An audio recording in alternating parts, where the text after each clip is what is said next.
शांति दूत कभी बेरोजगारी का रोना नहीं रोते हैं, आपने देखा होगा। और ये लोग आत्महत्या जैसा कृत्य भी ना के बराबर करते हैं। कभी शायद सुनने में मिल जाए तो ये हमारा बड़ा सौभाग्य और नसीब है।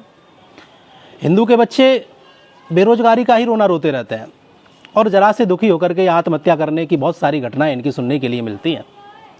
आज वीडियो को काटिएगा नहीं, आगे स्किप मत करिएगा, इसे ज़रूर सुनिएगा। और मैं कुछ ऐसे तथ्य रख रहा हूँ कि आज आपकी आंखें खोलने वाला काम कर रहा हूँ। मैं इस वीडियो के माध्यम से बताना चाहता हूँ कि शांति दूतों ने हमारे किन किन कामों पर कब्जा कर लिया, उसका मुख्य कारण क्या है। तो मैं अपने भाव से इस बात को रख रहा हूँ। एक युवा लड़का मेरे पास आया और बोला, महाराज मैं बड़ा बेरोजगार हूँ, नौकरी नहीं मिल रही है। मोदी ने कहा था कि हर साल 2 करोड़ युवाओं को मैं नौकरी दूंगा, 7 साल तो हो गए, नौकरी तो मिली नहीं। जीडीपी की बात, इधर उधर की बात उसने बहुत सारी गिनाई। कुल मिलाकर के जब बोलते बोलते थक गया तो उसकी सुनने के बाद मैंने उससे कुछ प्रश्न किए, और ये प्रश्न आप सभी हिंदुओं की आंखें खोलने वाले हो सकते हैं।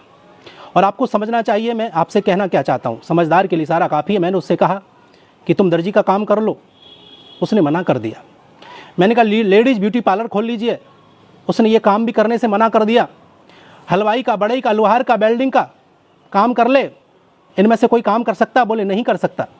मैंने कहा ग्राफिक डिज़ाइन का काम कर ले, कबाड़ी का काम कर सकता है? बोले नहीं कर सकता। अरे सब्जी फ्रूट आदि बेच ले? बोले नहीं कर सकता। अरे जूस की दुकान खोल ले? बोला नहीं कर सकता। आटा चक्की आदि खोल ले, उसके लिए उसने मना कर दिया। मैंने कहा भाई चाय पोए की आदि की दुकान खोल ले, किराने की दुकान खोल ले, रंगाई पुताई का काम कर ले। बोले इनमें से कोई काम नहीं कर। अरे कार ट्रक तुझे चलाना आता है क्या? बोले नहीं मैं नहीं चला सकता। बाइक रिपेयरिंग कर ले? बोले नहीं कर सकता। अच्छा मैंने कहा एक बात बता, तू पढ़ा लिखा है तो तुझे कंप्यूटर तो आता होगा?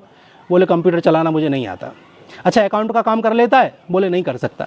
अच्छा राजमिस्त्री के साथ तू जाकर के काम कर सकता है? उसने उस कार्य को भी मना कर दिया। मैंने कहा भाई सड़क पर बहुत पंचर लगाते हुए मिल जाते हैं, मैंने तू पंचर का काम कर ले? बोले नहीं नहीं नहीं, ये काम तो मैं कर ही नहीं सकता। अच्छा एक काम कर, होटल रेस्टोरेंट में काम कर सकता है, या कोई छोटा मोटा है होटल रेस्टोरेंट खोल ले। उसने इस काम को करने के लिए भी मना कर दिया। मैंने कहा बिजली रिपेयरिंग, पंखा, वॉशिंग मशीन आदि का काम कर ले, सीख ले? बोले नहीं कर सकता। कपड़े की दुकान कर सकता है? बोले नहीं कर सकता। मैंने आखिरकार उससे कहा कि मजदूरी तो कर ही सकता है? बोले अरे महाराज मजदूरी करने के लिए थोड़े पढ़े लिखे हैं इतने हम। तो मैंने तो कर क्या सकता है? बोला मैं पढ़ा लिखा हूँ, बीए पास हूँ, ये सब काम मेरे बस के लिए नहीं है, मेरे बस में नहीं है, और ना मैंने इन कामों के लिए पढ़ाई लिखाई की है। मुझे क्लर्क की नौकरी चाहिए वरना मेरी शादी नहीं होगी। बोला मोदी ने हम जैसे युवाओं को बेरोजगार बना दिया।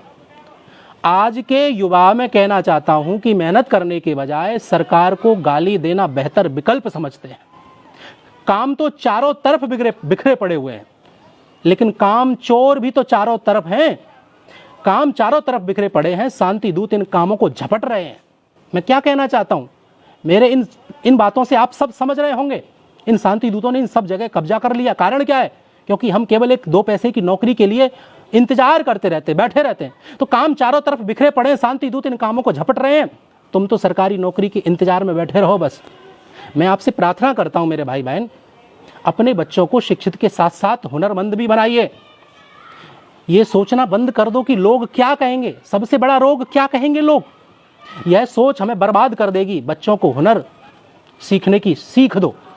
समाज का जब हर व्यक्ति कोई ना कोई हुनर लेकर के बैठेगा, हुनर को जानने वाला होगा, तो मैं दावे के साथ कहता हूं कि भारत में से बेरोजगारी खत्म हो जाएगी और भारत पुनः सोने की चिड़िया बन जाएगा और सबका जीवन खुशहाल होगा। वीडियो आपको जरूर पसंद आई होगी। केवल इन बेरोजगारी का रोना रोते हैं उन लोगों के लिए विशेष रूप से वीडियो है, आप जरूर शेयर करिएगा। धन्यवाद। जय श्री राम। अपने विचार भी रखिएगा।